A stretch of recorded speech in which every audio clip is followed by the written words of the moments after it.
Journée portes ouvertes à Saint-Émilion, c'est avant tout un plongeon dans l'histoire de ces vieilles propriétés, comme ici au château Coutette, depuis 400 ans, dans la même famille. Les vieilles familles à Saint-Émilion, c'est de plus en plus rare et on lutte avec énormément de passion pour que ça reste dans la famille.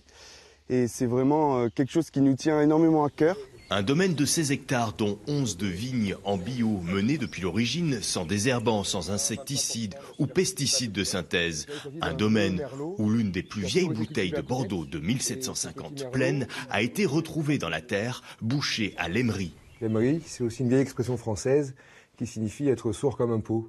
En fait, c'est bouché verre sur verre et le diamètre du bouchon est adapté exactement au diamètre du col de la bouteille. Les visiteurs sont ainsi étonnés de découvrir autant d'anecdotes dans ce château. Je ne savais pas du tout qu'ils faisaient une technique avec les bouteilles en verre et ça c'est très intéressant. Je pense qu'il n'y a pas d'autres châteaux qui font la même chose, quoi. Donc ça je pense que on a bien choisi. C'est un rendez-vous hyper important parce que ça nous permet de présenter au grand public ce qu'on fait, qui on est, quelles sont nos spécificités, notre identité.